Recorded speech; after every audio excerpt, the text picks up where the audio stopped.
Olá, o meu nome é Arnaldo Macedo. Moro em Fortaleza, capital do estado do Ceará. Eu não sou natural dessa cidade.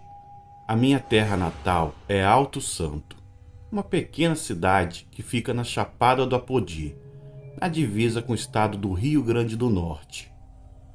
O meu avô Agostinho ainda está vivo e, por incrível que pareça, ainda tem muita disposição, apesar que os movimentos estão mais lentos, pois carrega nos ombros o peso de seus 90 anos de idade. Ele continua uma pessoa lúcida e não abre mão de sua liberdade, mesmo que vigiada. E no seu sítio, onde ele mora com alguns dos meus tios, ele ainda nos presenteia com vários causos da época de sua mocidade. Entre vários causos e histórias, tem um que chama atenção pela riqueza e quantidade de detalhes. E quando ele reúne filhos, netos, bisnetos e amigos na varanda do seu sítio para contar essas histórias, nos prende a atenção do início ao fim, mesmo já tendo ouvido dezenas de vezes. Portanto, a partir de agora, pretendo reproduzir o caos do encontro do meu avô com um ser mitológico e, de certa maneira, diabólico, chamado Labatute. No ano de 1946, eu ainda não era casado e morava na casa do meu pai, que ficava em um pedaço de terra que a gente tinha a colar, mais adiante nas bandas do Riacho da Serra. Naquele tempo, a gente criava alguns bichos e plantava lavouras, e graças a Deus não passávamos por aperto. Comida nunca nos faltou e nem disposição para trabalhar. Mas, além disso, o meu pai tinha conhecimento de muita ciência do mato. Sabia as folhas, as raízes e as cascas de pau que servia para curar todo tipo de doença. E, de vez em quando, aparecia alguém lá em casa para meu pai consultar e ensinar os remédios caseiros. Um dia, logo cedo, assim que o sol raiou, seu Francisco, um homem que tinha uma fazenda vizinha do nosso terreno, chamou na porteira. Eu tinha acabado de levantar. O meu pai ainda estava no curral tirando o leite de umas vaquinhas que a gente criava. Eu fui até a porteira, pedi a bênção e mandei ele chegar adiante. Eu pensei que seu Francisco tinha ido procurar o meu pai para fazer algum serviço na fazenda dele, pois, muitas vezes, seu Francisco contratava meu pai para reformar cercas, cortar madeira e limpar os pastos. Seu Francisco desapiou do seu cavalo e foi direto para o curral. Chegando lá, ele falou com meu pai que queria encomendar uma garrafada para tratar a bronquite do seu filho, pois ele já tinha levado em tudo quanto era médico da região e o menino não sarava. Tinha uma melhorinha pouca, mas depois tornava a cansar e quando ficava de noite, dava pena de ver o menino agoniado com falta de ar. O meu pai falou que não tinha nada pronto, só que ele ia fazer uma garrafada, que era tiro e queda, mas precisava de umas raízes que só achava na beira da água, e por isso tinha que ir até o Riacho da Serra procurar. Nesse caso, falou com seu Francisco que ele voltasse lá em casa no outro dia, que o remédio já estaria pronto. Depois do almoço, o meu pai me chamou para ir com ele na mata buscar as cascas e raízes para fazer o remédio. Além de nós dois, ele chamou seu Miguelzinho para ir com a gente. Seu Miguelzinho era um vizinho nosso. Na verdade, um dos poucos vizinhos que a gente tinha. Ele morava com sua mulher e 2 filhos em um pedaço de terra em frente a do meu pai. Ele gostava de caçar e falou que ia aproveitar para pegar uma caça. A gente foi andando e entrando na mata, pois a distância até o riacho era na base de 1 légua e a mata era bem fechada e ainda tinha muito bicho naquele tempo. Quando já devia ser 3 da tarde, mais ou menos, meu pai achou um pé de jucá e aproveitou para tirar umas cascas. Depois, ficou procurando umas raízes de caapiá, mas essa foi difícil de achar. O tempo foi passando. E quando a gente achou, já estava quase chegando no riacho. Como a gente tinha andado o dia inteiro, coletamos várias cascas, raízes e folhas. Porém, ainda faltava uma raiz de caipiá e um pouco da casca de pau d'arco roxo. A gente parou para descansar, mas não tinha mais água. Como a gente estava com muita sede, o meu pai me pediu para ir no riacho e encher a cabaça. Enquanto isso, ele e seu Miguelzinho ficavam procurando as árvores. Eu fui andando rápido, pois aquela mata me dava arrepios. E depois de uns 10 minutos, avistei o riacho. E quando cheguei na beirada, estava enchendo a cabaça, notei que no barro tinha umas pegadas de um bicho que eu nunca havia visto. Era um negócio estranho por demais, arredondada e funda. Eu conhecia alguns rastros de bichos, mas aquela não fazia ideia de que animal pudesse ser. Mas, pelo jeito, parecia que era um bicho bem grande e pesado. Enchi a cabaça e quando cheguei no lugar que tinha deixado meu pai e seu Miguelzinho, eles não estavam.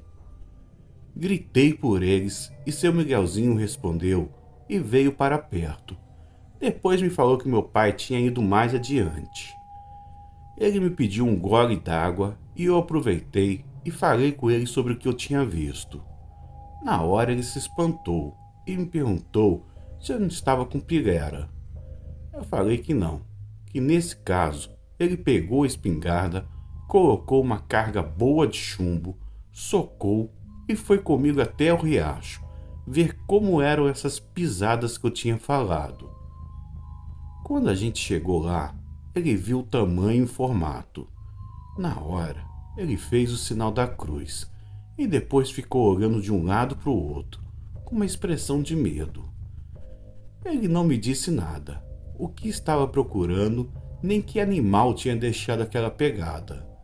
Ele me chamou para a gente voltar, e quando chegamos, o meu pai já estava com todas as raízes e cascas que ele ia precisar para fazer o remédio. Assim que viu meu pai, os dois ficaram de cochicho.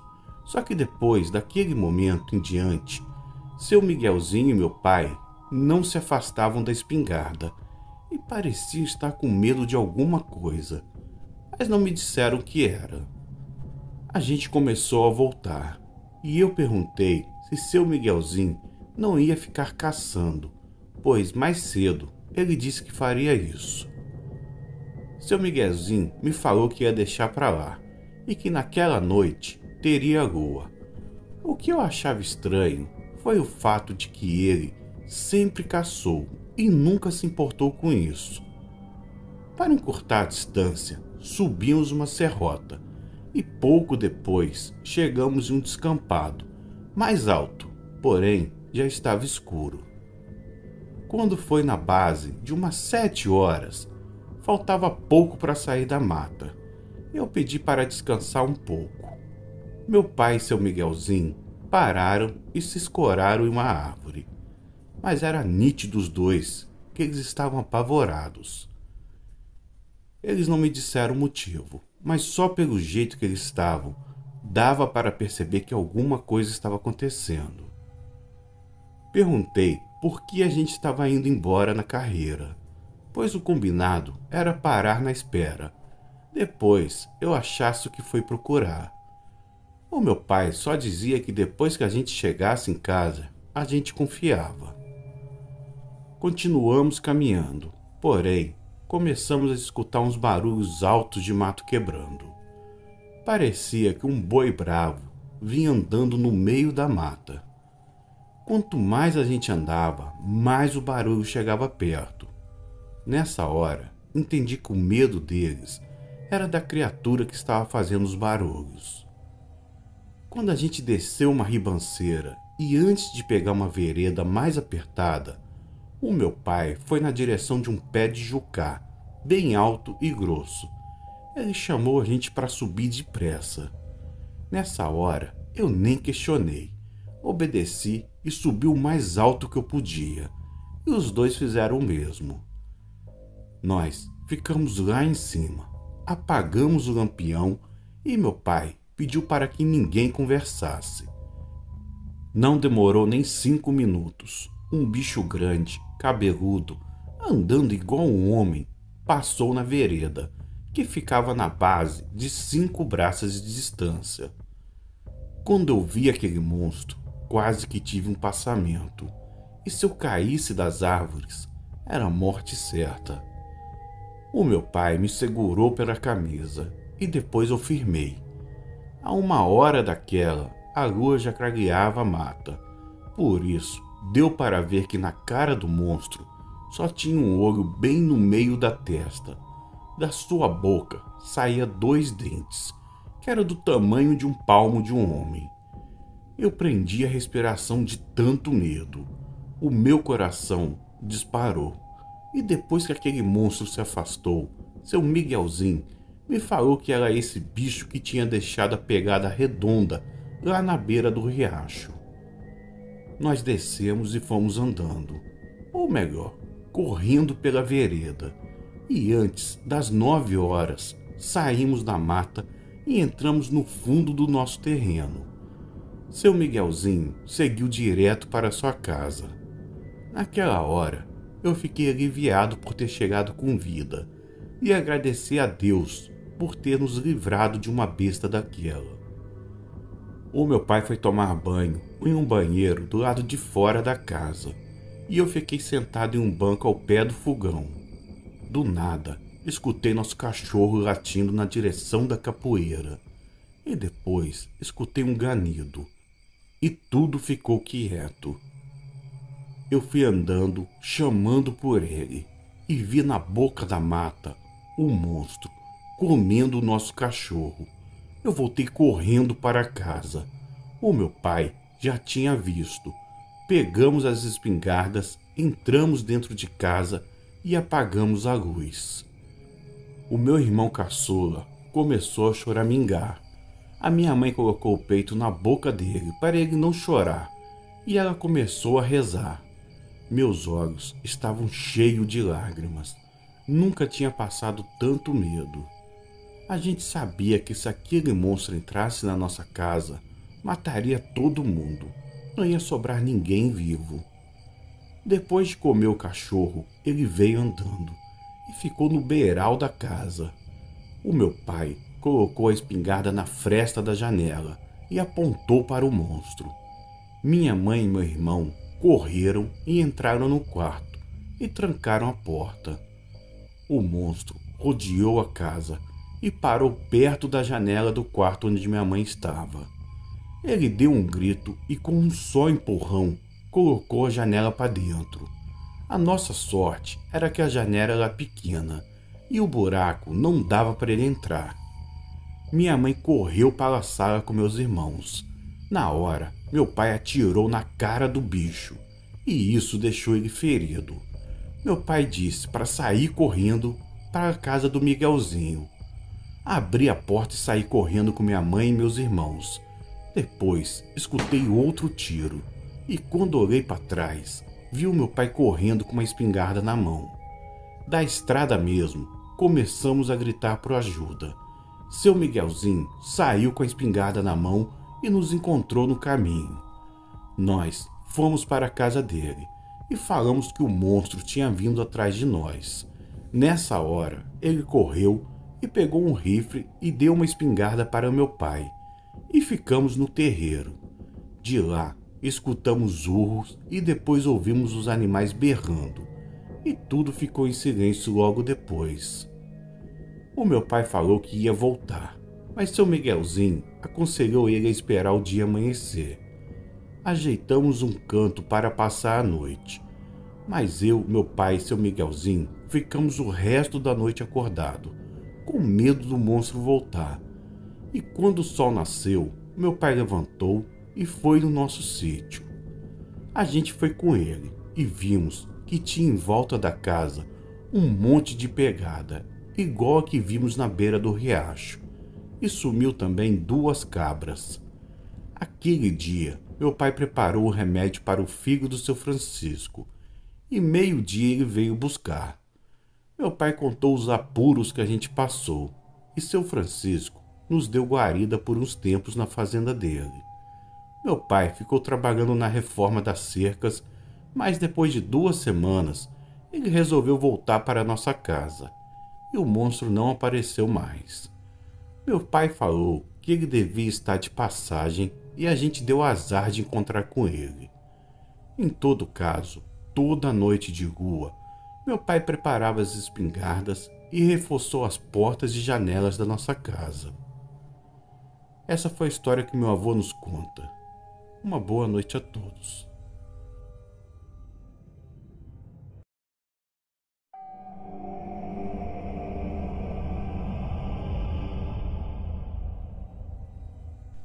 O que vou contar aqui nesse canal é o relato de uma experiência que aconteceu comigo, na casa do meu tio, no ano de 2010.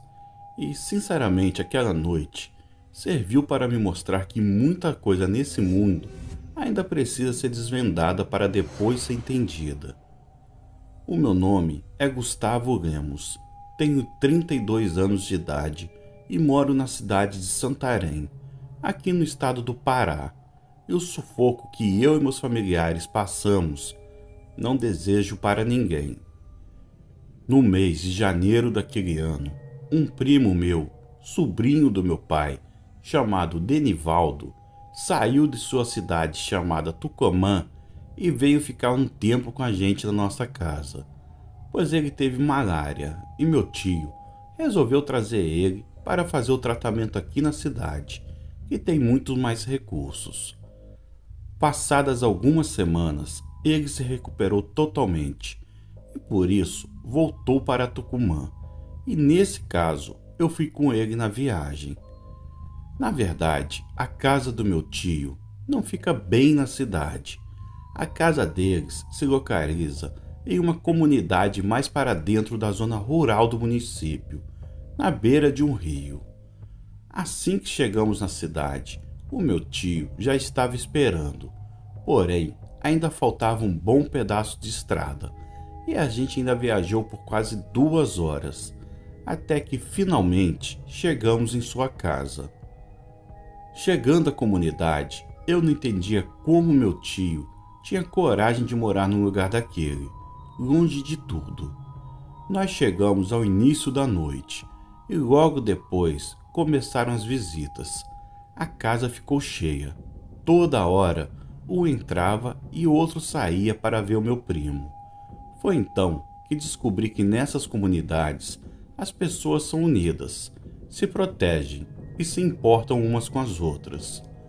O meu plano era ficar uma semana por lá, e durante esse tempo pude notar que as condições de vida daquelas pessoas eram bem simples, sem qualquer luxo. Em algumas casas não tinha energia elétrica e muitas delas eram feitas de tábuas, e para alguns moradores o único meio de transporte era o barco. No dia seguinte, sem ter o que fazer, já comecei a ficar entediado. Foi então que eu perguntei ao meu tio se naquela noite a gente não podia sair para pescar em um igarapé. Ele ficou até sem jeito de dizer não e por isso acabou concordando. Ele falou que no começo da noite a gente ia fazer uma pescaria, pois durante o dia ele trabalhava em sua pequena lavoura, além de criar alguns animais em seu terreno, que ficava no fundo de sua casa, que por sinal ficava um pouco distante das demais. Acredito que uns 500 metros pelo menos. Por volta das 5h30, o meu tio chegou do trabalho. Ele foi logo mexendo nas panelas e depois que comeu alguma coisa, rapidamente começou a arrumar o material que a gente iria usar durante a pescaria. Ele pegou todo o material de pesca, um pouco de querosene, uma lanterna, os facões e, além desses materiais, ele pegou uma espingarda, tipo cartucheira, carregou com os cartuchos e depois colocou na capanga, e mais alguns cartuchos. Eu não entendi o motivo dele levar a arma. Parecia que ele estava indo para uma caçada e não para uma pescaria. Mas eu nem me atrevi a questionar, pois quem morava lá era ele, e quem melhor para conhecer os perigos que o lugar poderia oferecer. Quando a gente começou a andar na trilha, no meio da mata, o sol ainda não tinha se posto totalmente, e no caminho da casa do meu tio até chegar ao garapé, no qual a gente iria pescar, eu fiquei ouvindo os sons que aquela mata fazia. Era muito lindo e também arrepiante. Fiquei imaginando que um homem perdido sozinho no meio daquela mata enlouqueceria em 2 minutos. Aquilo tudo é uma região muito grande e misteriosa. Quando a gente chegou no garapé para pescar, acendemos uma fogueira que serviria para espantar os insetos e começamos a pescar. Cada um ficou em um ponto, afastado uns 50 metros um do outro. Eu fiquei mais perto do fogo. O meu tio desceu mais o rio e meu primo, chamado João, que era o irmão mais velho de Denevaldo, ficou por perto. Mesmo assim, olhando para a imensidão, comecei a me arrepender de ter ido pescar.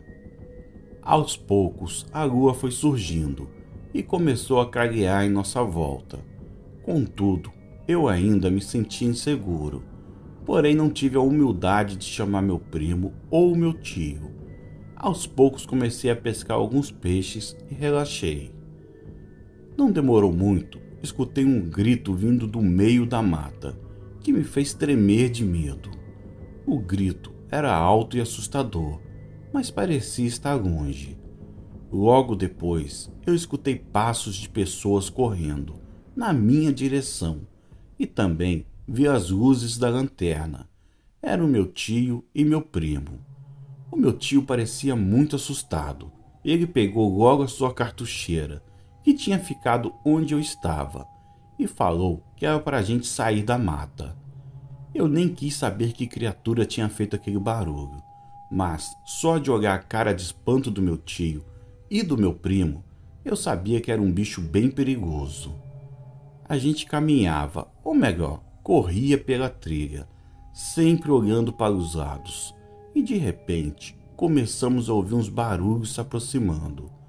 Pelo jeito, alguma coisa grande vinha muito rápido. Nessa hora, o meu tio achou melhor a gente se esconder. Ele mandou que subíssemos em uma árvore. Foi só o tempo de subir e desligar a lanterna que uma criatura toda peluda, dos pés à cabeça, apareceu. Ele era negro e, com a claridade da lua passando por entre as galhas das árvores, era possível ver que seu focinho era bem comprido. Parecia um tamanduá. Na hora, eu pensei se tratar de um animal da floresta desconhecido da ciência. Aquela criatura levantou e começou a andar como se fosse um homem. Na hora, eu olhei para o meu tio e percebia que, mesmo ele armado, estava com muito medo. Na hora, eu tive a certeza que aquele não era um animal comum. Minutos depois, o animal se colocou de 4 patas novamente e saiu correndo pela floresta. Realmente ele era muito rápido e aparentava ser bem forte. Permanecemos um pouco sobre a árvore e depois ouvimos o mesmo grito, só que desta vez estava bem mais distante. Descemos da árvore e continuamos andando, porém ouvimos o grito e mais uma vez parecia estar se aproximando. Graças a Deus conseguimos chegar até a casa do meu tio. Rapidamente nos trancamos e eu vi ele cochichar com a minha tia. Ela ficou bem nervosa, começou a rezar, enquanto meu tio pegou outra arma e deu para meu primo. Em meio àquela agonia toda, eu não tinha coragem de perguntar o que era aquilo que a gente havia visto na floresta. Os minutos se passaram e do lado de fora reinava um silêncio quase que absoluto, e que foi quebrado com os latidos dos cachorros. E depois ouvimos um ganido bem agudo. Em seguida, começaram os tiros. Não sei se passou nem meio minuto, porém, escutamos os passos em volta da casa do meu tio. Naquela hora, todos ali estavam com muito medo, e esse medo aos poucos foi aumentando, cada vez que aquela criatura circundava a casa do meu tio. Eu sentia que ia morrer naquela noite. Não satisfeito em nos aterrorizar, aquela criatura começou a forçar as portas da casa. Cada batida que ele dava, a casa tremia toda. E na hora, eu pensei que ela não fosse aguentar. A nossa sorte foi que a casa do meu tio é feita de brocos e não de madeira, como muitas ali na comunidade.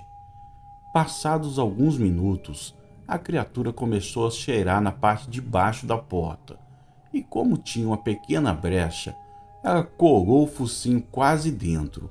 Aquilo era horrível, parecia ser longo e fino. O meu primo pegou o facão e correu para cortar o focinho da criatura, mas meu tio segurou ele pelo braço e disse que não fizesse isso, pois não mataria o animal e depois ele voltaria para se vingar de todos. Minutos depois, escutamos um tiro. Em seguida, a criatura deu um grito e saiu correndo, se embrenhando na mata. Mesmo assim, não abrimos a porta da casa. Só depois de escutar os gritos dos vizinhos, chamando meu tio, que ele resolveu sair.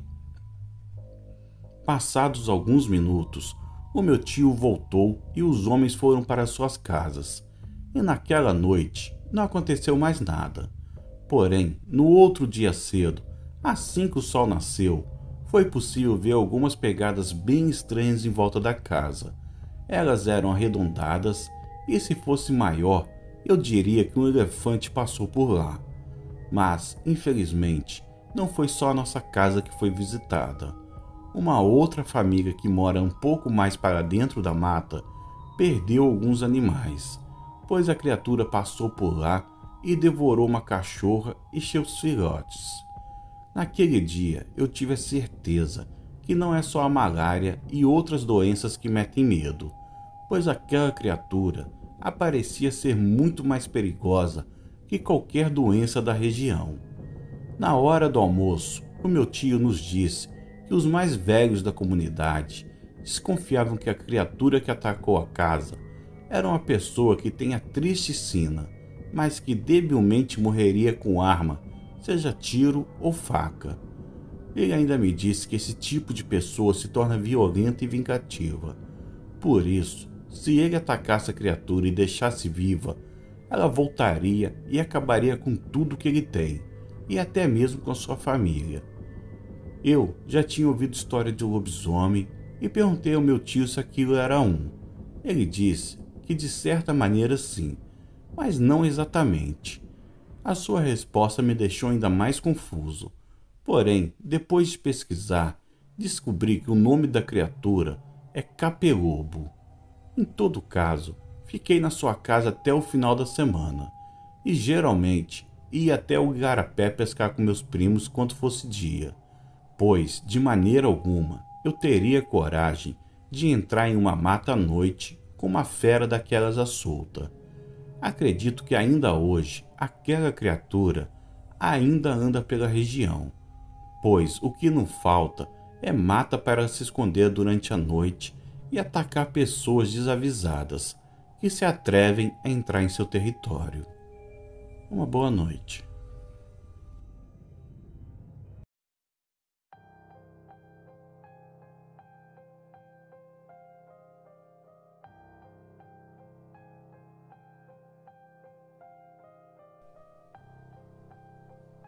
Olá, meu nome é Andresa Micaeli, tenho 33 anos e o relato que venho contar ocorreu no ano de 2000, quando eu tinha 12 anos na época. Por muito tempo, minha família e eu moramos num bairro chamado Piranema, cujo município é Seropédica, localizado no Rio de Janeiro. Minha mãe sempre teve uma criação rígida com a minha irmã mais nova, e eu lembro que ela não nos deixava brincar na rua, e somente aos finais de semana, quando era só folga. Ela nos levava para brincar na casa de duas coleguinhas nossas, que também eram irmãs. A casa dessas meninas possuía, até os dias de hoje, uma rua de terra batida, onde só pode passar um carro por vez e na qual o tráfego de veículos é baixo. Beirando essa rua corria uma cerca de arame farpado, que marcava o início de um terreno enorme. Dava para se comparar com um sítio, pois era muita terra que fazia divisa com os areais da região. Numa tarde, minha mãe, a avó de nossas amigas, Dona Lourdes, a mãe das nossas amiguinhas, chamada Maria, e nossas amigas, Tatiana e Luana, eu e minha irmã, estávamos todos nessa rua, em frente à casa de nossas amigas. Todos conversavam e, num determinado momento, Dona Lourdes contou para minha mãe que já tinha ouvido sobre um trem que algumas pessoas viram naquele terreno. Até hoje me lembro das palavras dela. Dizem que aí dentro dessa área passa um trem. Se é verdade eu não sei, pois eu nunca vi. Na hora eu estava perto da minha mãe e ouvi a conversa. Olhei para o descampado e sinceramente fiquei sem entender nada. Minha mãe riu e levou na brincadeira, e passando mais alguns minutos, nos despedimos e fomos embora. Eu literalmente me esqueci daquele assunto, e assim uma semana passou. Quando chegou a tarde de sábado, minha irmã e eu pedimos para minha mãe nos levar nas casas das nossas amigas. Queríamos brincar, já que dia de semana era escola e casa. Ela nos levou e aproveitou a ocasião para conversar com uma vizinha da Dona Lourdes, que minha mãe tinha um enorme carinho. Quando chegamos na casa das nossas amigas, resolvemos brincar na rua de pular a amarelinha. E enquanto eu esperava a minha vez, senti um vento gelado. Pensei, nossa, o tempo parece que vai mudar, que vento esquisito. Mas não entendi, o tempo está mudando com céu azul e sol brilhando? Passei as mãos nos braços e continuei observando a brincadeira. De novo, senti o vento gelado e olhei para a área descampada. Foi quando vi uma fumaça e, de repente, um trem Maria Fumaça, vindo rápido.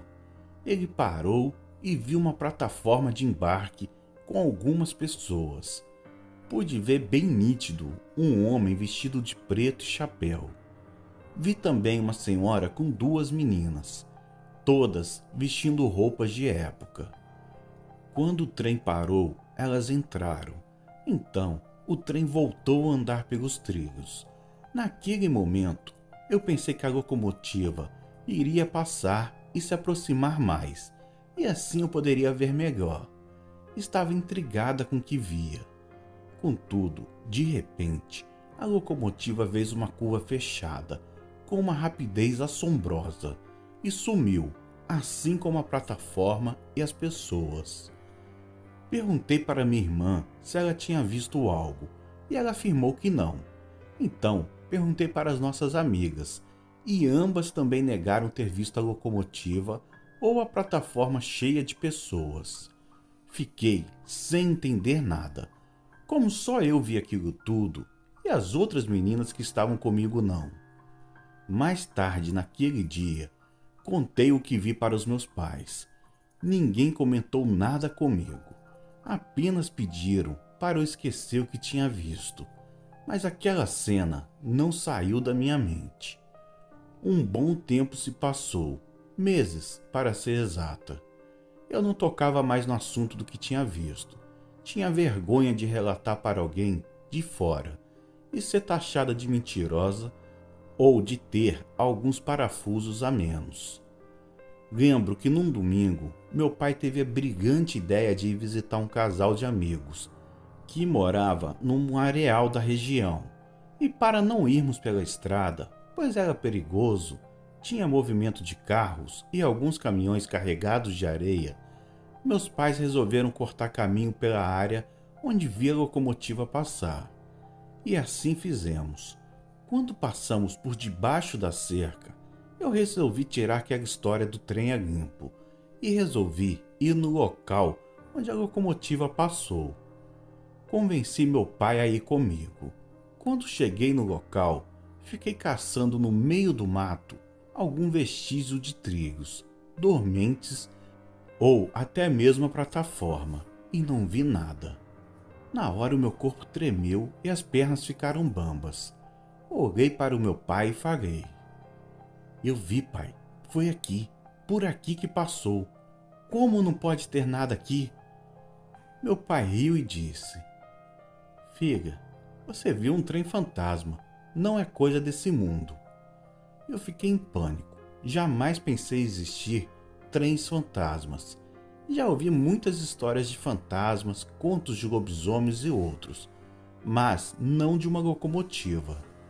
Terminei o caminho para a casa dos amigos de meus pais com a mão grudada no meu pai, morrendo de medo daquela coisa surgir bem na minha frente. Eu sei que não demorou muito e nos mudamos de lá.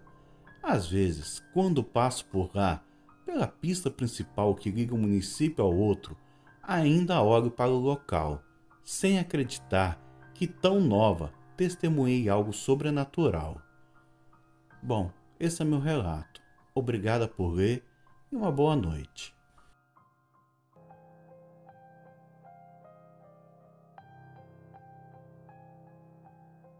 Um dia eu tive uma experiência sobrenatural.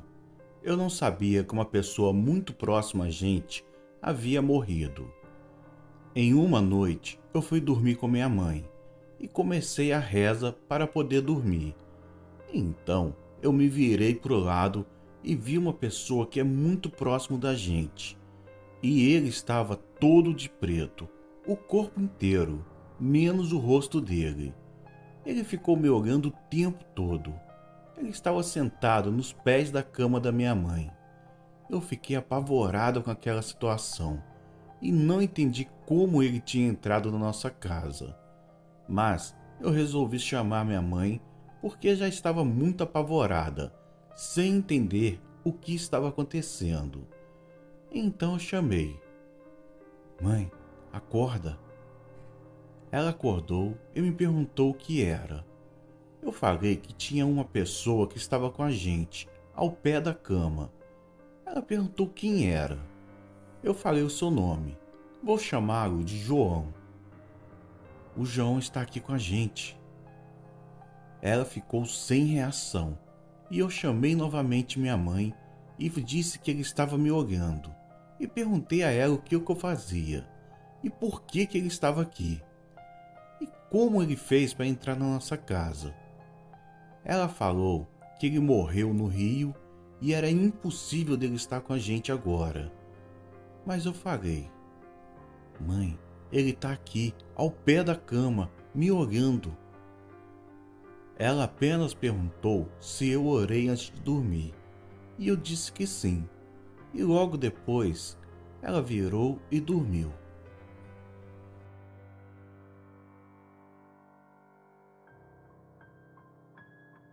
Bom dia, meu nome é Samson, tenho 24 anos e moro em Novo Repartimento, Pará.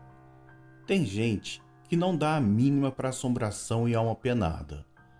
Eu acredito e nunca esqueci de um caso que aconteceu comigo. O ano era 2021. Estava com um grupo de amigos voltando de uma pedalada, saindo da mata rumo à BR-230, no povoado de Maracajá, zona rural, 20 quilômetros de Novo Repartimento. O horário era próximo das 18 horas. Estava escurecendo. Foi quando, em uma curva da estrada carroçal, passamos por uma criança bem vestida. Ela estava bem arrumada, com um vestido cor-de-rosa e um ramo de flores brancas nas mãos. À primeira vista, achei aquilo estranho. Naquela hora, já era bem tarde. Os amigos também ficaram com a mesma impressão. Continuamos a pedalada e falando sobre o fato, até que quando chegamos à noite no povoado e encostamos no barzinho para tomar água e voltar a novo repartimento. Comentando o assunto com o morador do lugar, ele afirmou para nós que a estrada era do cemitério do povoado e que naquele dia tinha sido sepultada uma criança de Maracajá que faleceu de pneumonia em novo repartimento. Aquilo nos deixou encabulado por muitos dias. Já faz um ano esse episódio, mas ainda não esqueço o rosto da criança e já passei várias vezes depois pela mesma estrada.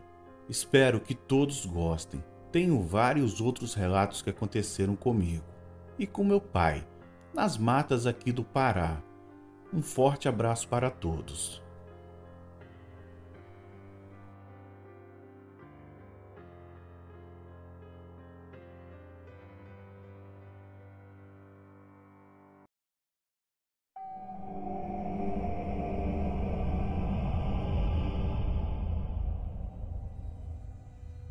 O meu nome é Reinaldo, tenho 60 anos de idade, sou caminhoneiro desde muito novo e vou dividir com vocês algumas experiências sobrenaturais que eu presenciei durante as minhas viagens nas estradas aqui da minha cidade e na Chapada Diamantina.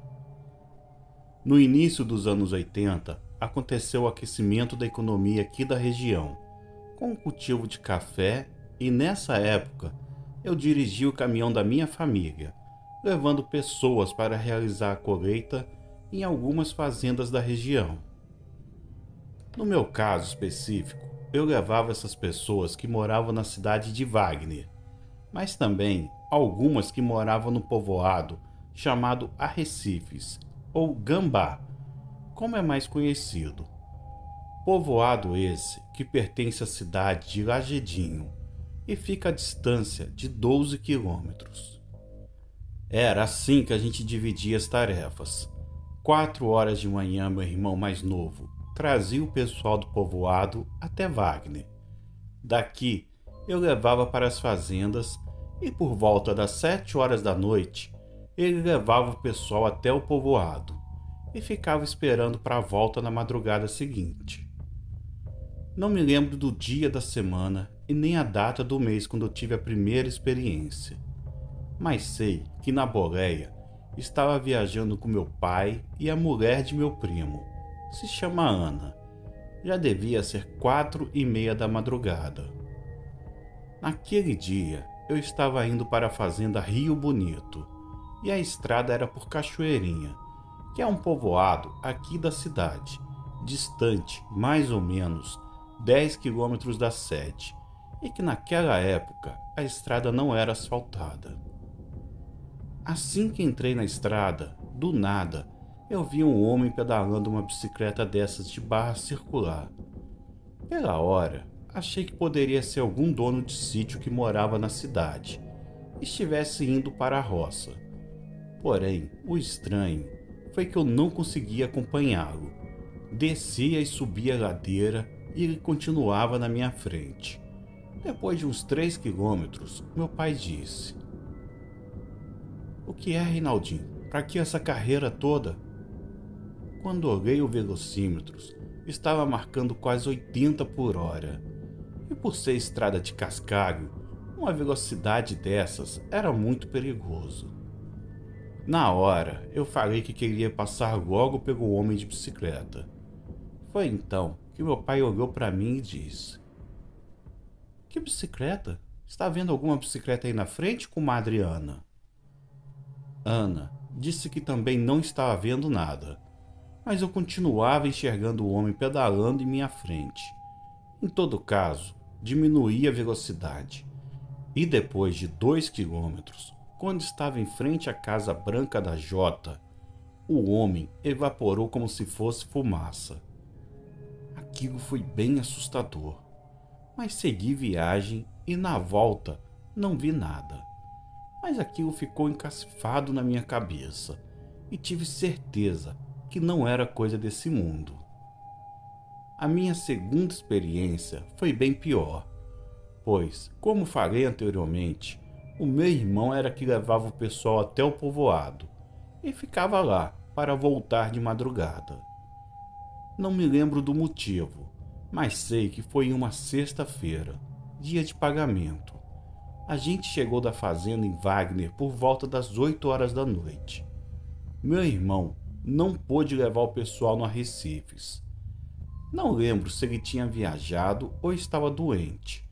Em todo caso, eu não podia deixar o pessoal e tive que ir até o povoado.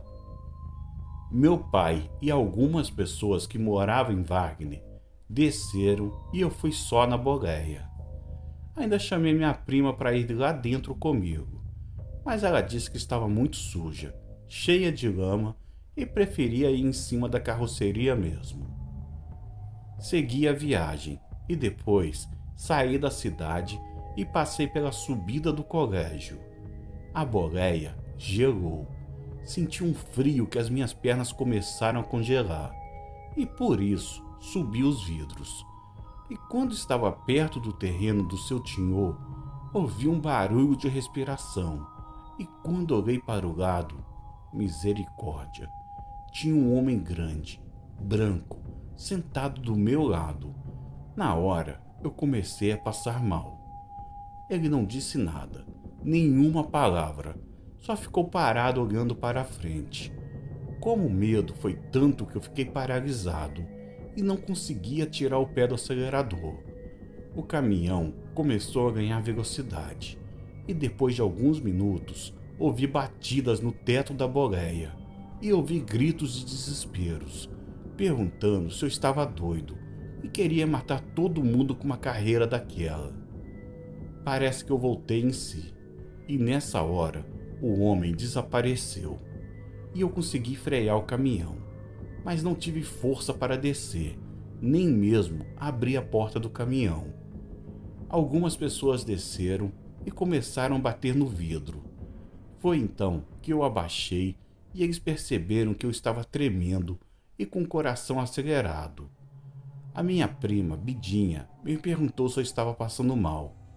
Eu falei com ela o que tinha acontecido. Ela acreditou em mim, fez uma reza e foi o restante da viagem ao meu lado, dentro da boleia. Quando cheguei ao Arrecifes, fiquei descansando na casa de minha tia e só mais tarde, depois que me acalmei, consegui dirigir e voltei para Wagner. Mas não foi só eu quem viu ou sentiu presenças de coisas estranhas nas estradas que liga Wagner ao Arrecifes. Nesse mesmo ano, em uma sexta-feira, já tarde da noite, o meu irmão mais novo foi levar o pessoal e estava voltando sozinho para Wagner. A nossa tia ainda pediu que ele ficasse lá no povoado e só voltasse no dia seguinte, pois, como a feira livre aqui em Wagner é só no sábado, a minha tia viria com ele. Mas ele falou que não podia ficar, pois tinha uma festa na cabana e ele não queria perder.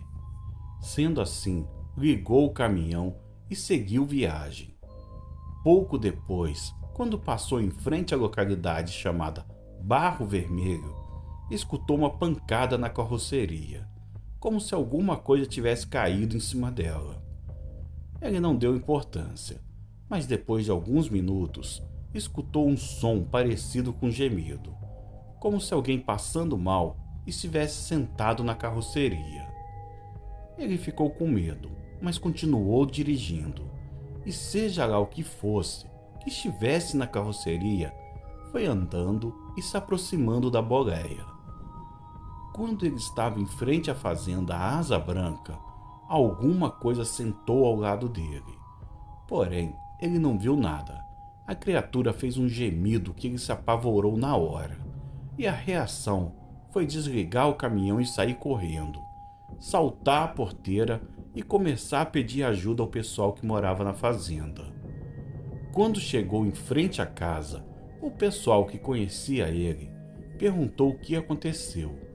Meu irmão falou sobre os gemidos e que alguma coisa entrou na boleia. O homem, que morava na fazenda, ainda chamou ele para ir ver o que era, mas ele não teve coragem e passou aquela noite por lá, e só saiu quando o sol já tinha nascido.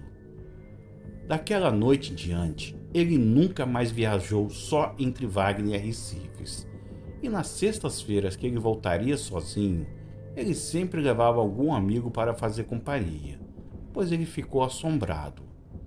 Muitos anos depois, no ano de 98, eu já era casado, e junto com um rapaz que trabalhava comigo e meu cunhado, fui buscar um carro de areia no município de Lençóis. Mas faltando poucos quilômetros para chegar no areal, o caminhão quebrou. A gente ficou lá e meu cunhado voltou até Tanquinho para buscar a peça e o mecânico. Só sei que quando terminou de consertar, já estava escuro e era quase 8 da noite. Pelo adiantado da hora, eu quis voltar logo, mas meu cunhado disse que a gente podia fazer uma fogueira e encher o caminhão, e seria melhor que voltássemos no outro dia. E assim fizemos. Acendemos um fogo e começamos a bater papo. E quando foi por volta das 10 horas da noite, terminamos o serviço, entramos no caminhão e saímos do areal. Faltando 2 quilômetros para chegar na BR-242, avistei um homem parado na beira da pista. Ele vestia um terno branco, calça branca e usava um chapéu. Na hora que eu vi, ainda pensei: e esse doido na estrada uma hora dessas? Pelas roupas, não era nenhum andarilho. Mesmo assim, passei direto. Depois olhei no retrovisor e quase que viro o caminhão do susto que levei. Pois não é que o homem estava sentado no fundo do caminhão, em cima da areia? O bom foi que meu cunhado e o rapaz que trabalhava comigo também viram ele lá sentado e olhando para a frente. E nessa hora, as pernas tremeram, pois foi uma sensação muito ruim. Até a boca fica seca e a respiração fica pesada. Pouco depois, chegamos na subestação de Lençóis, que é bem iluminada. Quando olhei, o homem não estava mais lá. Na hora, foi um alívio, mas depois de viajar alguns quilômetros antes da ponte do Santo Antônio, olhei e vi novamente aquele homem no canto da carroceria. Eu fiquei apavorado, mas quando já estava chegando perto de Tanquinho, ele desapareceu novamente. Parei no posto para tomar uma água e acalmar as pernas, que tremiam igual vara verde. Olhei bem e não tinha nenhuma marca desse homem. Eu me benzi e segui viagem, e graças a Deus ele não voltou e consegui chegar em casa em paz. Além dessas, teve mais umas coisinhas menores que nem vale a pena contar. Só sei que essas estradas à noite escondem muito mistérios e peçam a Deus para nunca ver, pois o negócio é bravo, e se o homem não tiver fé, ele acaba morrendo, de acidente ou de coração. Obrigado e uma boa noite.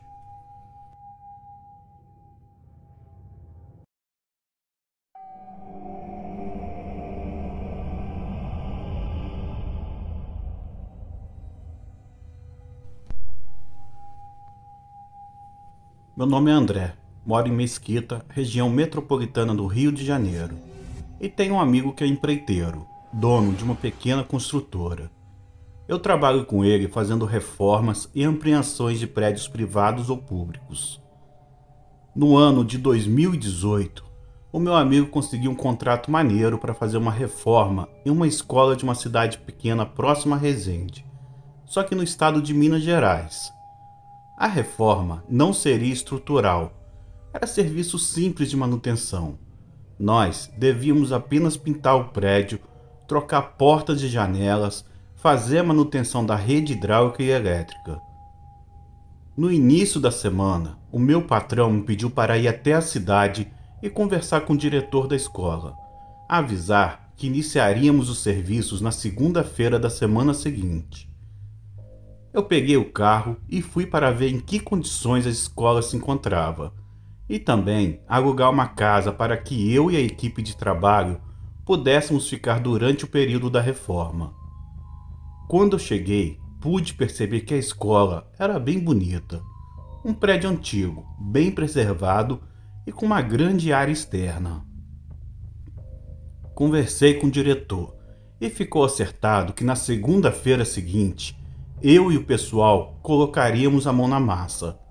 Porém, não pude deixar de notar que no pavilhão onde ficavam os vestiários masculinos e feminino, tinha mais 4 salas que não estavam sendo usadas. E entre elas, uma em especial me chamou a atenção, pois a sala possuía um banheiro dentro e uma antessala. O meu patrão sempre nos adiantava as diárias referentes à alimentação e hospedagem, mas ele mesmo dizia que se a gente arrumasse um lugar para ficar, não precisava devolver o dinheiro. Por isso, eu, que sou meio cara de pau, perguntei ao diretor se ele não podia deixar a gente ficar na escola. Ele falou que não via problemas e ainda nos emprestou uma geladeira, uns colchões e uma televisão. Na segunda-feira, por volta das 10 da manhã, chegamos à escola. E para realizar esse trabalho, foi eu, Antônio Carpinteiro, Mestre Bola, Bruno e Davi. No total, 5 pessoas. E o bom foi que a gente só precisou levar de casa os apetrechos de cozinha, o fogão e o botijão. No mesmo dia, começamos a trabalhar. E foi tudo tranquilo. À noite, estudavam os alunos mais velhos, e a gente ficou no pátio e fez até amizade com o pessoal. Na terça-feira também foi maneiro, e na quarta durante o dia, porque naquela noite coisas sinistras começaram a acontecer. Nos dias anteriores, eu e o pessoal ficava de bobeira até a hora de dormir. Mas na quarta-feira tinha jogo do Mengão e por isso, 9h30, a gente meteu o pé e foi para a sala do quarto assistir o jogo. Durante o intervalo, como já não tinha mais ninguém além de nós, pois a escola funcionava só até as 10 horas da noite, peguei um cigarro e fui para o pátio fumar. Os outros 4 ficaram resenhando e fazendo um café. Eu fiquei sozinho lá fora, olhando o céu estrelado e limpo, e de vez em quando batia até uma brisa. De repente, fiquei bolado, pois senti como se alguém passasse correndo atrás de mim. Como estava escuro, eu olhei para os lados e não vi ninguém. Na hora, eu meti o pé e voltei para o quarto, mas quando eu olhei, vi alguém correndo no corredor, onde a gente estava ficando, e logo depois desapareceu. Quando eu cheguei, fui logo querendo saber quem tentou me assustar, pois eu não tinha gostado da brincadeira. Meu irmão, eu encontrei os 4 sentados tomando café, e o mestre Bola me garantiu que ninguém saiu de lá, além de mim. Bruno gostava de fazer umas paradas dessas, mas ele garantiu que não fez nada, até mesmo porque ele sabia que eu não gostava desse tipo de brincadeira. O mestre Bola, sempre sensato e não era de mentir, pediu que eu me acalmasse, e eu deixei para lá e terminamos de assistir o jogo. Quando foi por volta das 2 da madrugada, os 4 estavam roncando, tanto que dava a impressão que no quarto tinha um motor de caminhão velho subindo ladeira. O meu sono sempre foi leve e por isso acordei, mas além do ronco, escutei barulhos de passos correndo no corredor. Na hora, eu levantei e acendi a luz, abri a porta e não tinha ninguém. Aquilo estava bem estranho, porém, voltei a deitar e consegui dormir. No outro dia, falei com eles o que eu tinha escutado. Nenhum deles acreditou e ainda falaram que era caô. O dia de quinta foi passando e a noite foi maneiro. E na sexta-feira, após o almoço, viajamos para a mesquita e passamos o final de semana com a família. Na segunda-feira, voltamos para a cidade e naquela noite, depois que todos os alunos e funcionários foram embora, eu desci até a portaria e fiquei conversando com o vigia. Ele me contou algumas coisas sinistras que aconteciam naquele lugar e depois da meia-noite eu fui para a parte de dentro. Eu não sei se foi a minha imaginação, porém, quando cheguei no corredor, eu vi 2 moleques querendo dar risadas e eles entraram correndo no vestiário. Eu dei um grito que os 4 acordaram e, sem entender o que estava acontecendo, saíram dos quartos apavorados. E eu fui logo dizendo: "Não é caô, tem 2 moleques dentro do vestiário. Eu vi eles entrarem e não tem como sair. Deve ser os mesmos que correram na semana passada." Nós acendemos as luzes do corredor e fomos verificar. Vasculhamos tudo e não encontramos ninguém. Mestre Bola ficou bolado com aquilo. Como não encontramos ninguém, voltamos para o quarto e deitamos para dormir. Então começou umas risadas e no corredor alguém ou alguma pessoa bateu na porta e correu. Todos escutamos. Isso com certeza era uma assombração. Mesmo assim, o mestre Bola falou baixinho que podia ser o vigia querendo nos assustar.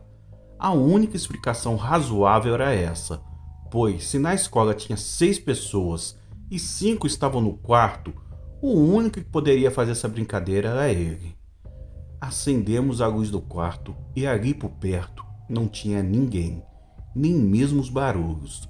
Eu fui até perto da saída e observei que o vigia continuava sentado dentro da guarita. Quando eu voltei, o mestre disse: "Vamos fazer assim. Eu e o André vamos ficar escondidos no vestiário e vocês voltam para o quarto, deitam e apagam a luz. Quando escutar qualquer barulho, a gente sai e quem estiver no corredor vai ter que passar pela gente." Davi, Antônio e Bruno foram deitar, enquanto eu e o mestre ficamos escondidos no vestiário masculino. O tempo foi passando e eu acabei cochilando e assustei com a sensação que alguém estava lá dentro além de nós 2, pois ouvi um som que lembrava passos e cochichos de adolescentes. Nessa hora eu falei com o mestre: "Que parada é essa, meu irmão? Tem alguma coisa bem sinistra aqui com a gente. Você escutou?" O mestre, que nunca foi de acreditar no sobrenatural, ficou com a voz trêmula e me disse: "Não só escutei, como vi alguém parado ali na porta. Vamos meter o pé daqui." A gente saiu e foi direto para o quarto. Deixamos a luz acesa, mas naquela noite nenhum de nós 4 conseguiu dormir. A todo momento passava pessoas correndo no corredor e batendo na porta. A vontade era de sair dali naquela hora, mas o medo de bater de frente com alguma criatura pesou e por isso ficamos no quarto. De repente, tudo silenciou, não se ouvia qualquer barulho do lado de fora. Foi então que escutamos como se os nossos copos e panelas que a gente tinha deixados no lugar que a gente fez de cozinha tivesse vindo abaixo. Foi um estrondo cabuloso, só que eu olhei e tudo permanecia no mesmo lugar, exatamente como a gente deixou. Depois disso, eu falei para eles que se quisessem ficar no quarto, que eles ficassem, só que eu ia meter o pé daquele lugar. Levantei e fui para a guarita, e quando olhei para trás, os 4 também estavam vindo comigo. Quando a gente chegou na guarita, o vigia já foi falando: eu sabia que vocês não ficariam muito tempo lá dentro. Toma aqui um pouco de café para esquentar. É bom que me faz companhia." A gente ficou o restante da noite trocando ideia com ele e ouvimos cada caso daquela escola que, se contar, ninguém acredita. Ele nos disse que as experiências foram vivenciadas por ele mesmo e por outras pessoas que ele conhecia.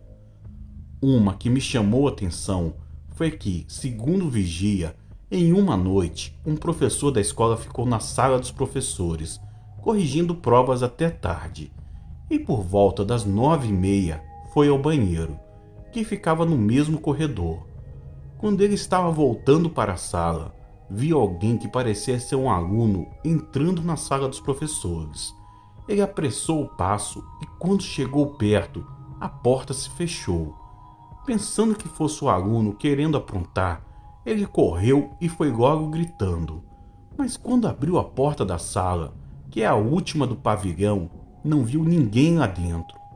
O mais sinistro disso tudo era que não tinha como sair pela janela, pelo fato de ter grades e além de ficar no primeiro andar.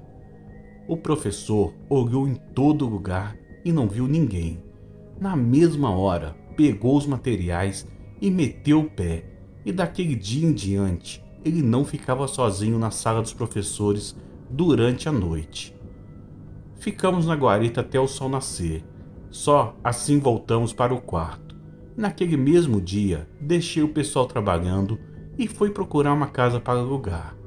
Ao final do expediente, pegamos nossos pertences, além dos colchões e geladeira que o diretor tinha nos emprestado. Fomos para a casa que eu aluguei. Esse foi o meu relato. Uma boa noite a todos.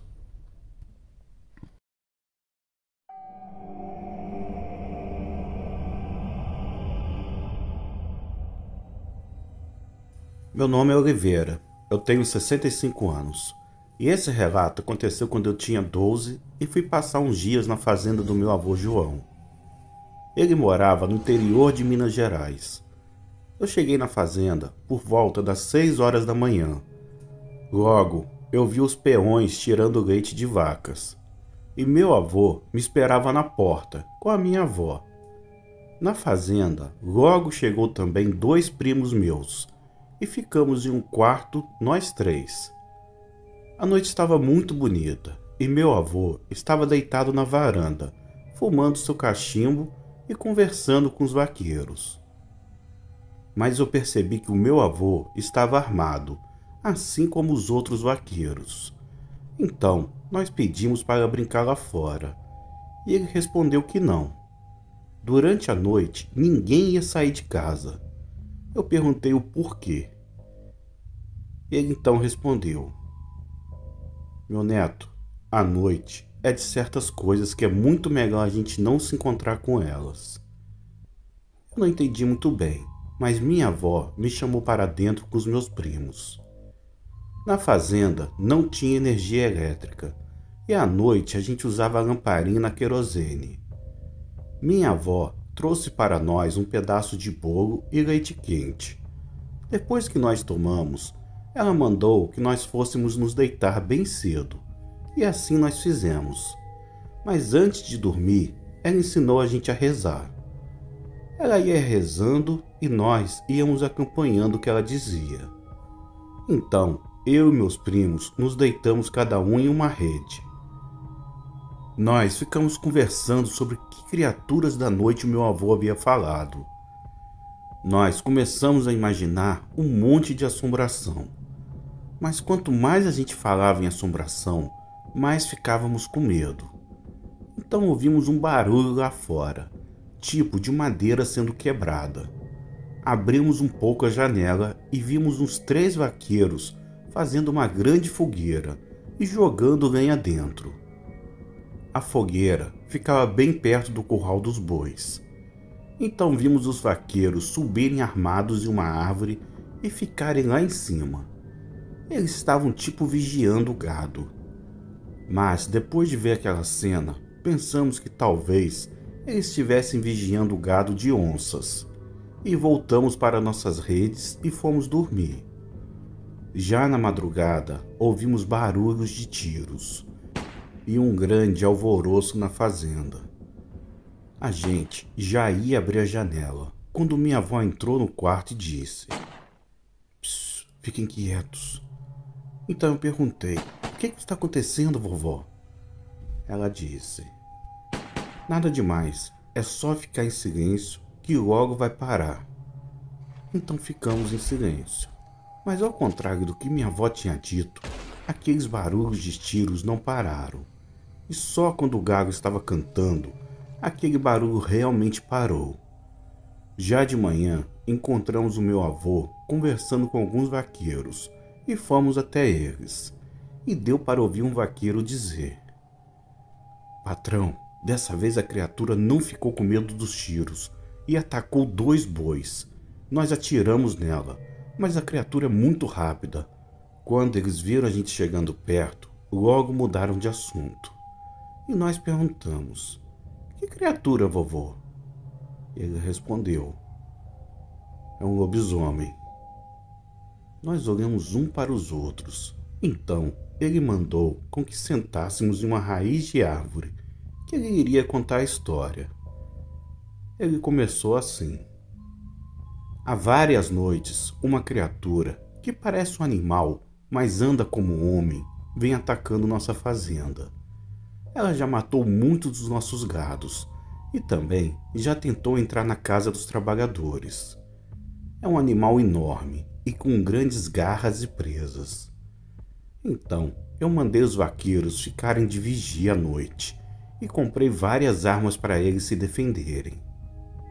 Então eu perguntei: Aquele barulho de ontem à noite, era essa criatura? Sim, e ela aparece toda semana nas noites de quinta para sexta. Eu já nem sei o que fazer. Um dos vaqueiros entrou na conversa. E parece que nem as fogueiras estão mais assustando a criatura. Ontem, mesmo com a fogueira, a criatura atacou 2 grandes bois. E nós até atiramos nela, mas ela é muito rápida. O meu avô concluiu: Mas não precisam ficar com medo. É só vocês ficarem à noite em seus quartos e deixem a criatura com a gente. Depois de contar essa história, o meu avô mandou que nós fôssemos brincar com os filhos dos vaqueiros. E nós fomos. Na fazenda do meu avô, tinha a casa grande, que era onde ele morava com minha avó. E bem perto da casa grande, ficava a casa das pessoas que trabalhavam na fazenda. Então, a gente encontrou com os filhos do vaqueiro e fomos tomar banho de rio. Mas, no caminho, eu e os outros meninos olhamos em direção ao curral dos bois e vimos uns vaqueiros colocando 2 bois grandes em cima de um trator. Os bois estavam mortos e parecia que eles tinham várias mordidas e arranhões pelo corpo. Provavelmente, aqueles vaqueiros ou iam jogar bem longe a carcaça dos bois ou iriam enterrar. Então nós passamos direto e fomos até o rio tomar banho.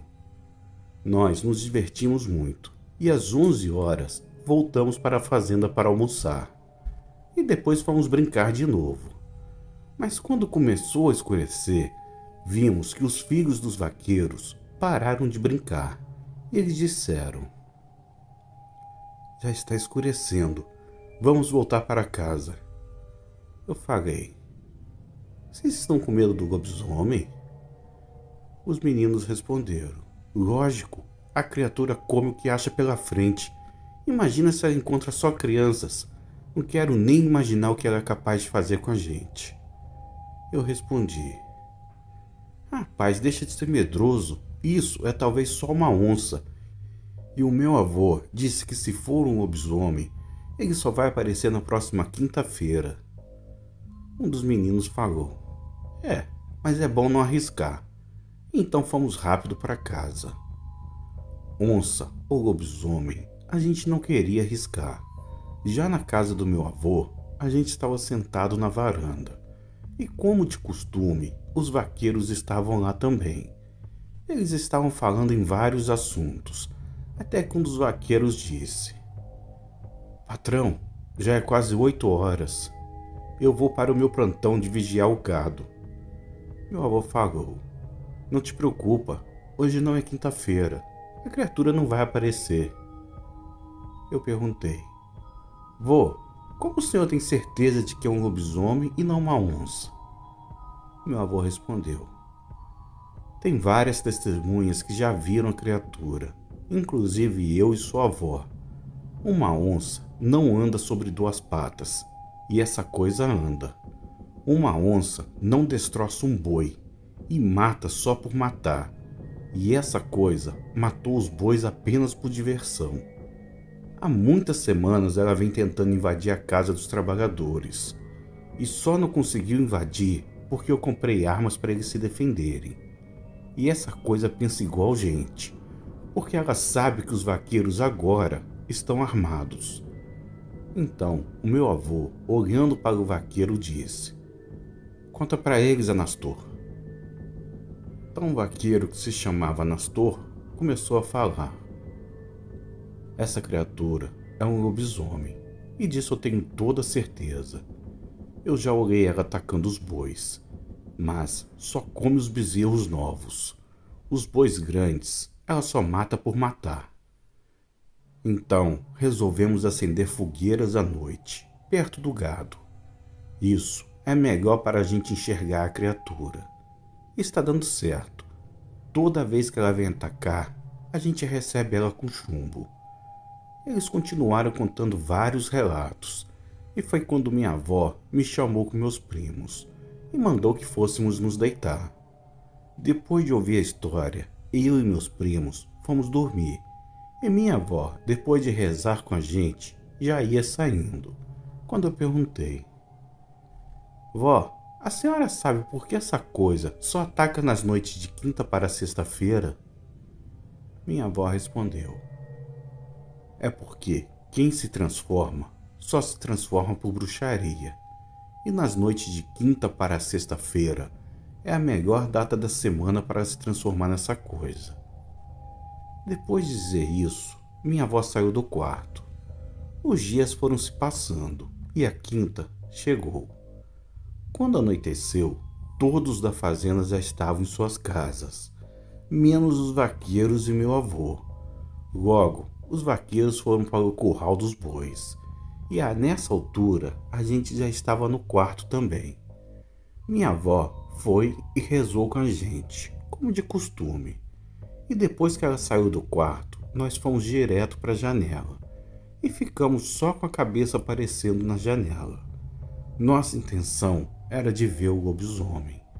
E já quase meia-noite ouvimos barulhos de tiros, os vaqueiros correndo para um lado e para o outro. Foi aí que vimos a criatura se escondia na escuridão. Mas os vaqueiros tinham uma arma a mais: a ajuda de cachorros. Nós vimos tudo da janela, aquele vulto na escuridão, e os cachorros logo descobriam onde a criatura estava, e os vaqueiros armados correndo para o lugar.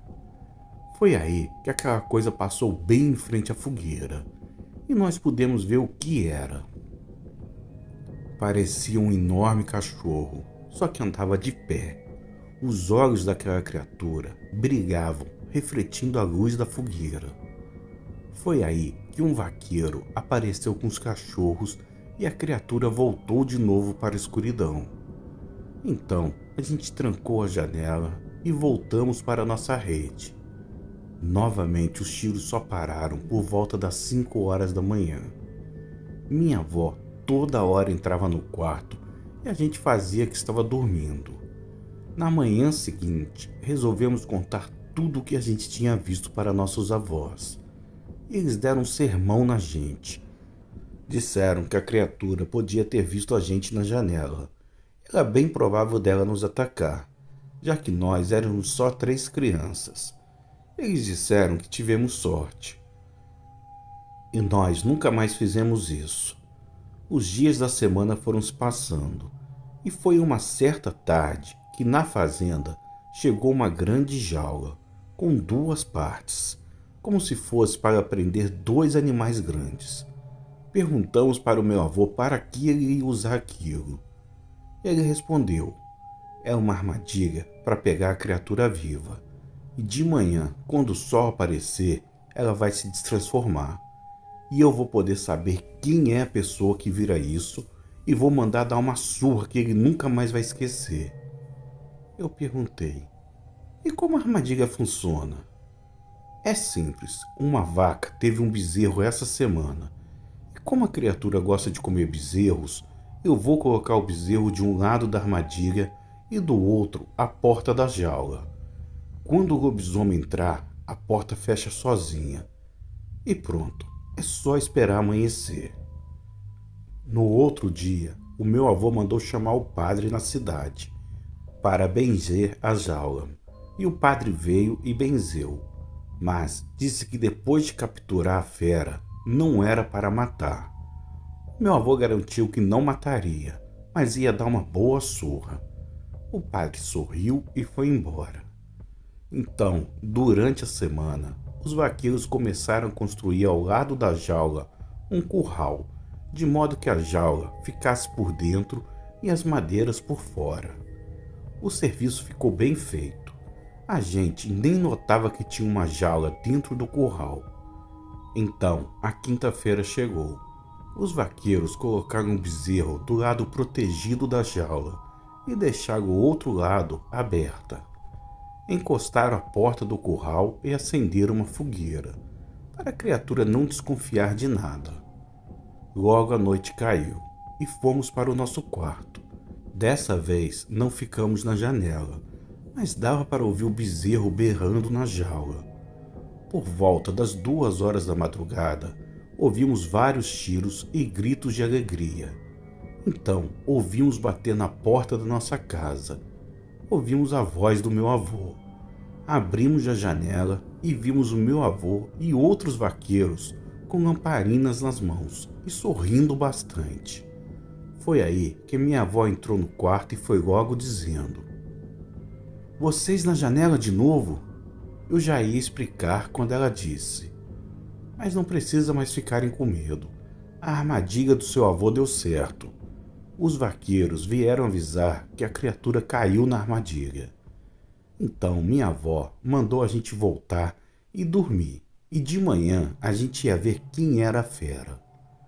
No outro dia de manhã bem cedo, eu e meus primos fomos até a armadilha no curral, e lá já estavam bastante gente da fazenda. O bezerro continuava berrando do outro lado da jaula. Então meu avô abriu a porta do curral, e na jaula estava um velho todo sujo e nu. Meu avô e as outras pessoas logo reconheceram quem era. Era um idoso de nome Arlindo, que era muito conhecido por fazer bruxaria. Ele morava no povoado não muito longe, e era conhecido pelas suas maldades e ser um homem odiado por todos por causa das péssimas atitudes que ele tinha. Ele fazia mal para os animais, como cortar os rabos dos cachorros e gatos, e usar animais em suas bruxarias. Os vaqueiros já iam começar a bater no velho, quando meu avô disse: "Não sujem as mãos de vocês com esse homem." Então, meu avô mandou buscar umas roupas velhas e jogou para ele. Ele se vestiu e não disse uma palavra. Meu avô disse para ele sumir daquelas terras e nunca mais aparecer na fazenda dele. E, se pelo menos mais um boi sumisse da fazenda, ele ia mandar seus vaqueiros irem atrás dele e dar um fim nele. O velho Arlindo, muito envergonhado, se vestiu e saiu da fazenda. E no outro dia soubemos que ele tinha ido embora do povoado. O meu avô fez uma festa para comemorar o feito contra o bicho, e daquele dia em diante nunca mais ouviu falar de ataques na fazenda. Esse relato aconteceu quando eu passei minhas férias na fazenda dos meus avós, em Minas Gerais. Eu tenho outros relatos para contar, mas conto de outra vez. Boa noite, que Deus abençoe a todos.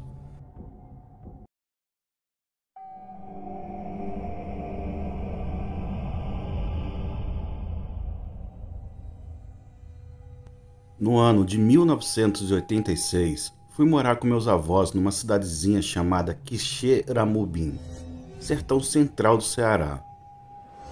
Nesses anos, era muito difícil a vida. A gente trabalhava duro na roça. No lugar, havia uma grande fazenda, vizinha da fazenda onde moravam meus avós, chamada Canifistula. O fazendeiro era João Carneiro, e ele era muito rico, dono de várias fazendas no município de Quixeramobim. Em suas fazendas, a produção de leite era muito alta. Ele andava todos os dias entre elas. às vezes sozinho e às vezes com motorista, pois ele gostava bastante dos carros D20 branca.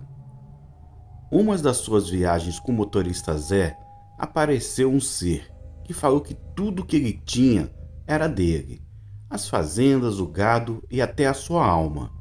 Então, eles ficaram conversando e o motorista ouviu tudo. A voz falou que ele tinha sido dado como sacrifício, ou seja, o seu pai havia feito um pacto com o asqueroso e tinha dado seu primogênito para ele, em troca de riqueza.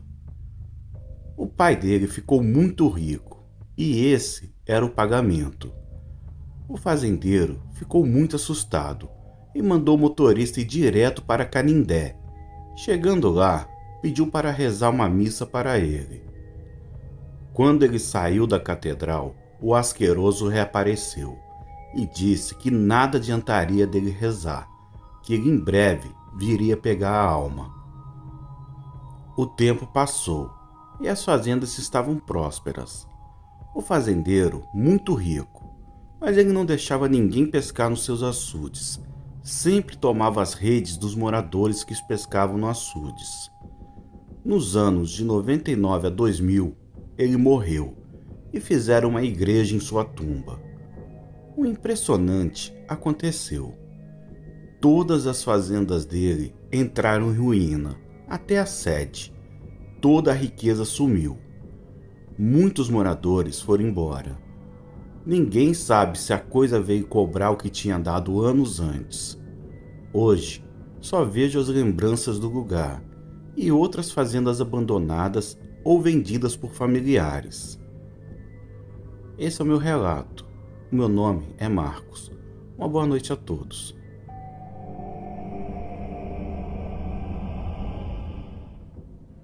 Bom dia. Meu relato é curto e aconteceu com meu irmão Paulo e seu amigo João. O meu irmão estava levando uma pequena carga numa caminhonete daqui de Ceabra, Bahia, a Salvador. Chegando lá, deixaram a carga e voltaram no dia seguinte bem cedo. Assim que passaram da cidade de Itabera, um senhor já idoso, magro e fraco, porém parecia de verdade um velhinho vivo e normal. Ele estava usando roupas velhas, porém trazia as roupas limpas contigo, em uma sacola de estopa, parecendo conter roupas dentro e um pouco pesado, mas não muito. Então, ele deu sinal pedindo carona, e meu irmão parou perguntando até onde ele iria. Ele respondeu que ficaria no trevo que entra para a cidade de Palmeiras, Bahia. Assim, outro detalhe. Meu irmão conta que foi preciso ele e seu amigo para ajudá-lo a subir na carroceria, pois estava fraco e não conseguia subir na carroceria sozinho. Sendo que ele viajou deitado, apoiado a cabeça no próprio saco de estopa como travesseiro. Ao chegar no trevo, ele para o carro e sai com seu amigo para ajudá-lo a descer. Mas o velhinho não estava mais na carroceria. Os dois, muito assustados, se deram conta que foi um fantasma de um velho. Pobre homem, talvez tenha sido atropelado nessa rodovia, ou, quem sabe, necessitava de orações. Bom, é um relato curto, porém foi verdade. Meu irmão diz que vê muitas coisas estranhas nessa BR-242. Obrigada e bom dia a todos. Quando eu tiver mais relatos, enviarei.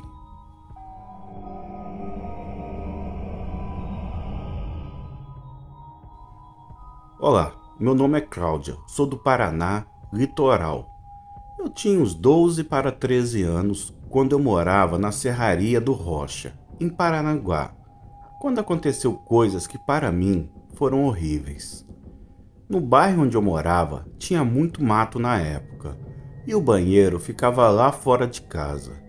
Eu tinha que ir até lá fora para poder ir ao banheiro, e na época faltava muita luz, e era um breu o quintal.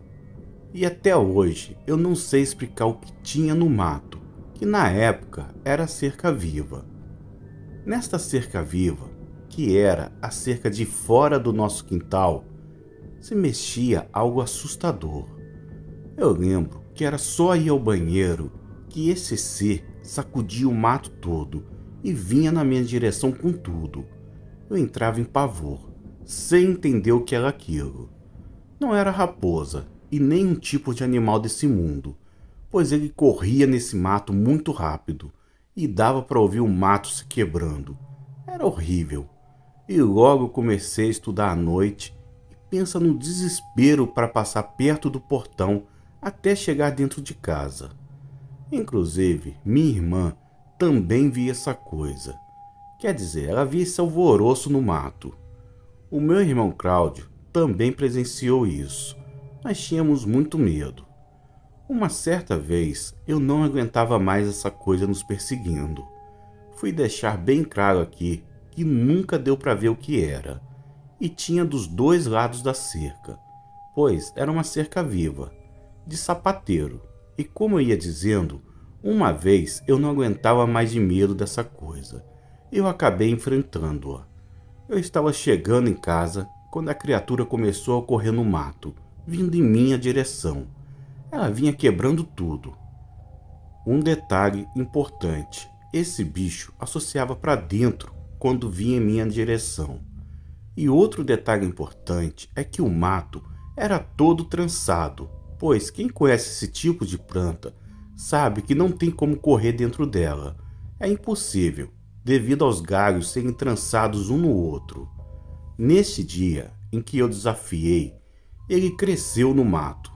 Sim, gente, ele simplesmente sentia ele ficando grande, imenso dentro do mato. E me deu um medo tão grande naquele momento. Ele assoviava e veio com tudo para cima de mim, enquanto eu dizia assim: eu não tenho medo de você. Seja o que for, apareça. Neste momento, a criatura começou a crescer e vinha assobiando e quebrando o mato com muita raiva. Quando eu percebi que ia sair algo do mato, eu saí correndo para dentro de casa, gritando para minha mãe. Até hoje, me arrepia esse episódio. Uma boa noite.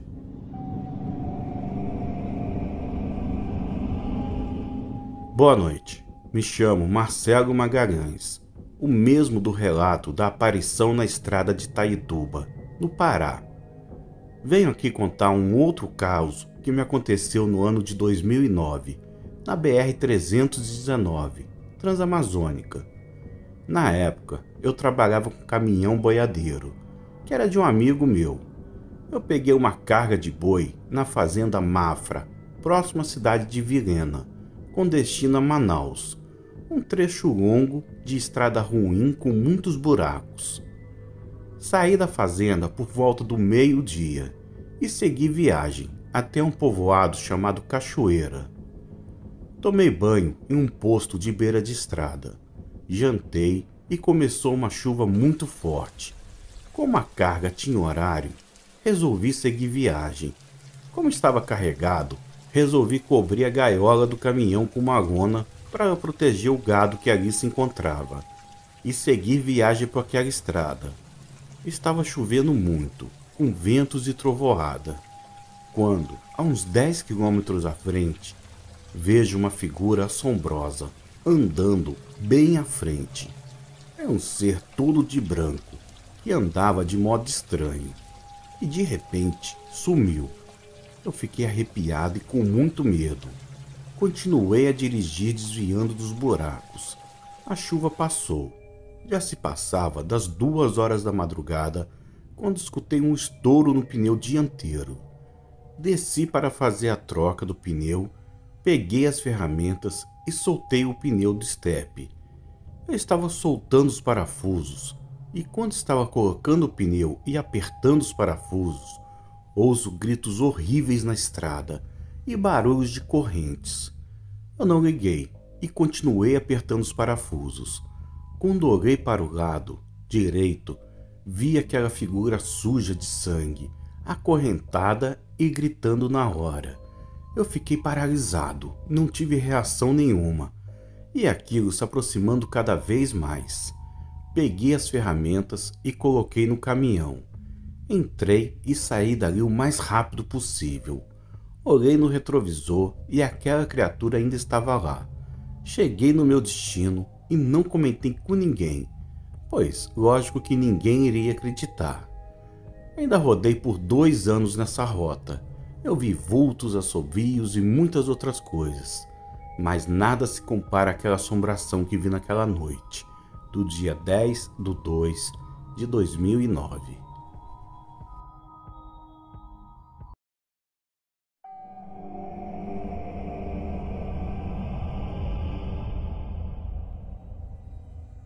Boa noite. O relato que vou contar aqui aconteceu com um amigo meu, o Sr. Gilson, no garimpo, no ano de 93. Hoje, esse amigo já é falecido, e contarei como se fosse ele contando para todos entender melhor. Estávamos acampando em um local estratégico da floresta amazônica. Eu e 2 amigos fazíamos assim. 2 trabalhavam e um ficava no barraco, cuidando da comida e dos afazeres. E o lugar era de difícil acesso, era mata fechada. Geralmente dormíamos cedo, pois não tinha nada para fazer. Mas, uma vez, em uma noite, estávamos sentados do lado de fora do barraco, tomando uma pinga e comendo peixe assado. Era cedo, por volta das 10 horas da noite. Estávamos ali conversando de boa, quando de repente, uma sombra grande passou voando e ficamos atentos, pois o que poderia ser aquilo? Passou muito rápido e não deu para definir o que seria. O certo era que era algo bem grande. Então, um amigo chamado José entrou rapidamente no barraco e pegou uma arma que era uma 12 de 2 canos e falou assim: "Rapaz, eu não vou ficar aqui fora à toa não. Isso aí eu já até sei o que é." E no momento que ele estava falando, aquilo que passou voando deu um assovio ensurdecedor e depois um grito muito esquisito.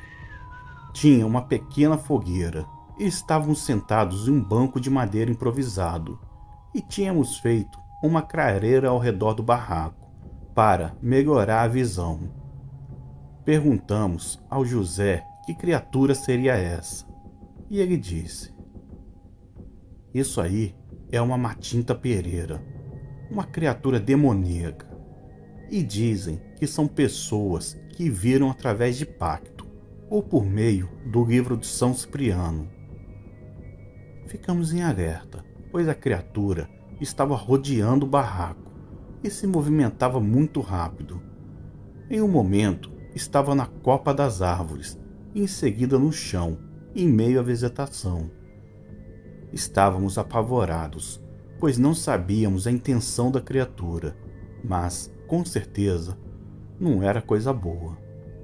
Infelizmente, só tínhamos uma arma, e eu e outro amigo, chamado Riba, pegamos um facão, pois é melhor um facão do que nada nas mãos.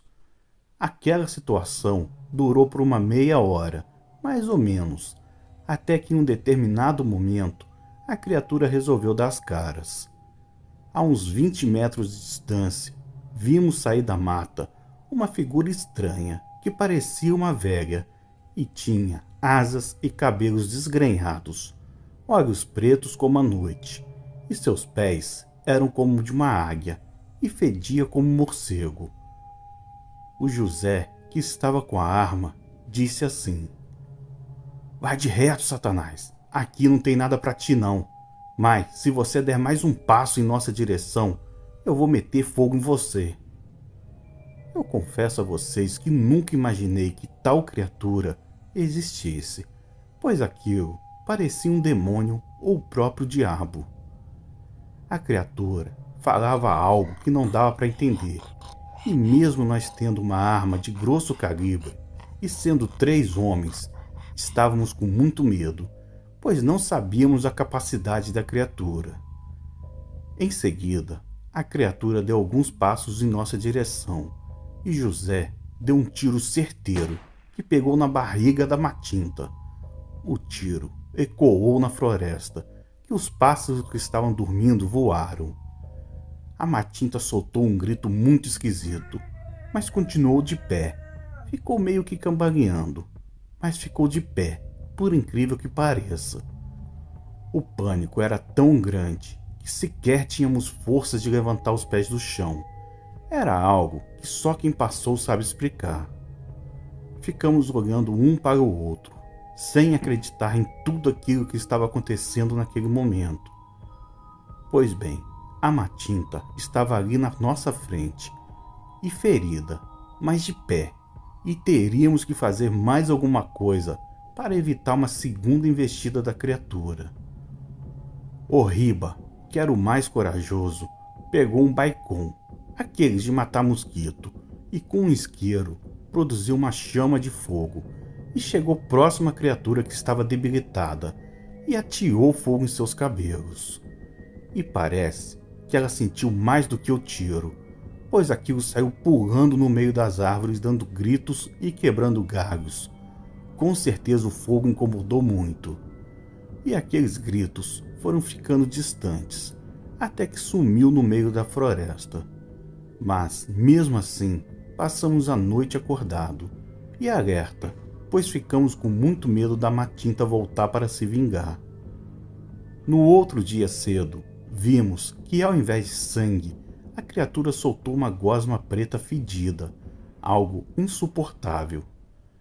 Desmontamos o acampamento e fomos garimpar em outra região, pois ali, a qualquer momento, a Matinta poderia retornar. Esse foi o relato. Obrigado e uma boa noite.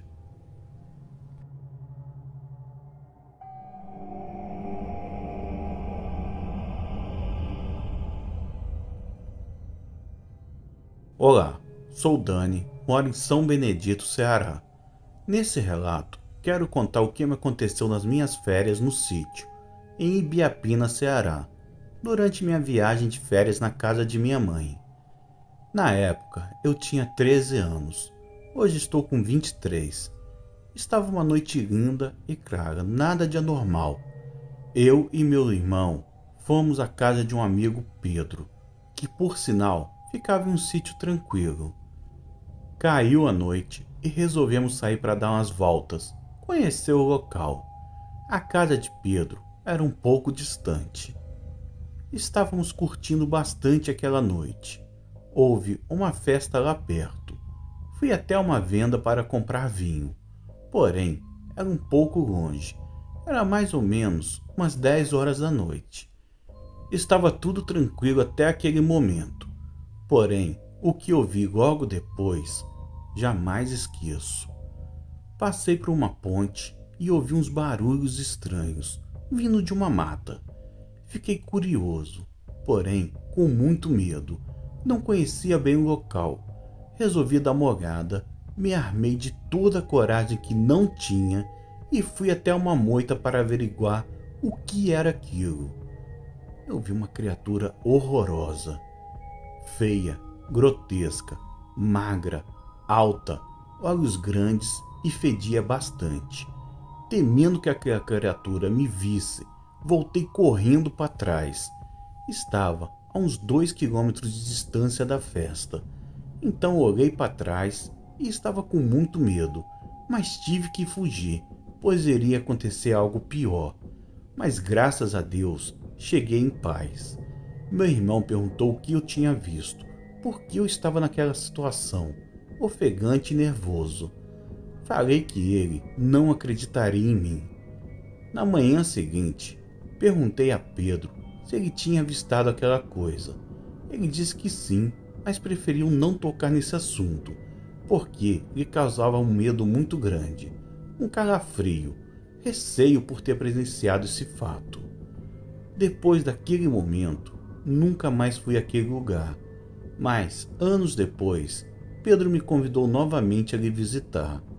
Contei tudo o que vi, então não aceitei o convite. Depois daquele dia, fiquei com muito trauma de sítio. Nunca devemos duvidar de certas coisas, ainda mais quando se trata do sobrenatural. Esse é o meu relato. Muito obrigado e uma boa noite.